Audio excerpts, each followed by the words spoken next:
Mbote na bandeko na nyonso ya KULI Media TV, mbote bisika nyonso bozali na mabota na bino. KULI Media TV eye lelo na tristesse ya munene ya koyebisa bino te. Touti ko perdre artiste munene, comédienne ya munene ya mboka na biso na kombo ya Maman Shako. A Kufi na tongo ya na Butu ya Lelo. Na tongo teme na Butu ya Lelo parce que akendeki hôpital lobi na Butu. Toye koyebisa bino na lombango parce que eza pasi pe mawa ya komona ke ti lelo na mboka na biso bamakambo eza kolandama na ndenge vraiment elongo bani te, même na niveau ya santé eza très très regrettable. Maman Shako azali artiste comédienne na théâtre national pe asali parcours na ye ya mulai na kati ya comédie ya mboka na biso tina ba théâtre de chez nous à l'époque ti lelo yo aye kokufa pe kotika biso. Maman Shako azalaki maladi azalaki na problème moko ya minu ba akendeki hôpital rapidement ba mikolo euta koleka akomi na hôpital oyo ya première rue ya Limete ba longolaki minu misatu balongoli minu misatu na hôpital wana. À l'issue ya intervention na bango basalaki, Maman Shako azongaki na ndaku avandi na ndaku mais aza koyoka bien te, aza koyoka ndire banere eza kobendana na niveau minu yango, azoyoka ndire pasi eza komata malembe ameki komela bakisi ndenge bapesaki ye mais esimbi te, azaki obligé à continuer traitement na EP azongi la bango na hôpital, azongi na hôpital azongi na hôpital nde baye kovandisa ye asengi bango a expliquer bango mais moyen aloba kutu ezalaki te. Le fait kazokoka koloba te akbandi kokomela bango yango na ba papier azo expliquer douleur o azoyoka passion azoyoka na papier parce que na munoko ezokoka susu koloba te. Explication après kopesa yango na baminganga oyo ya hôpital ya première rue bavandisi Maman Shako na kiti bazelisi ye ti Butu. Il paraîtrait toza koloba ngo na conditionnel mais na ba source na biso touti kozwa il paraîtrait que Maman Shako akufi na banc. Maman Shako aumeli na banc bazwaki ye na service wana te ya urgence ndenge elongo bani na bamboka nyonso ya mokili oyo. On vient de perdre une personne juste à cause de intervention moko ya mino eza pasi pe mawa. Bolanda ba élément oyo totieli bino pe tozongela bino na suka. Merci.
C'est triste, c'est pas facile.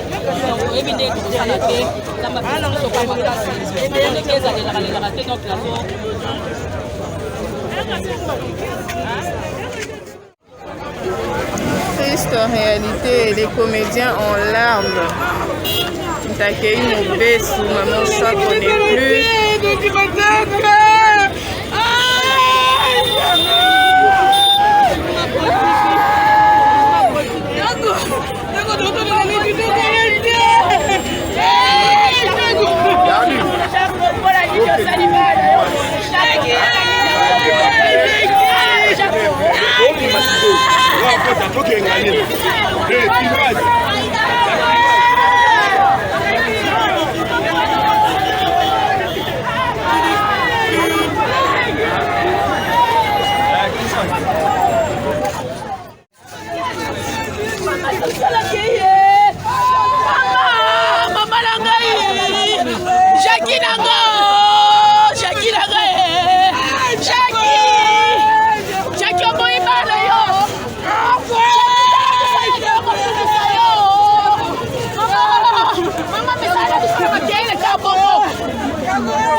TV Butu kolanda ba élément to bino na lombango pote bozwa quand même information oyo ekoyeli biso na minute oyo. Donc ça veut dire que na minute oyo ba image oyo bomoni eza koleka na minute oyo tina za oswa na bino ba image eza koyela kaka ba vidéo eza koya kaka pe to continuer ko diffuser au plus tard dans poko ya lelo oyo nyonso ekozanga na élément oyo.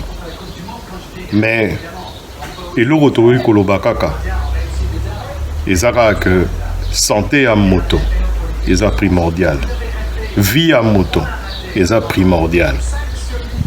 Bakonzi na biso tozosenga na ministre na biso ya santé monsieur Jean-Jacques Mungani oyo azali ndeko na ngai pe moninga na nga ameka kotalela biso bamakambo nyonso eza koleka na mboka wana abongisa ngo na lombango po eza mawa mpe pasi. Botika malamu na mabota na bino ndeka na lobaka tomonani na mikolo te me na ngonga oyo ezoya. Merci.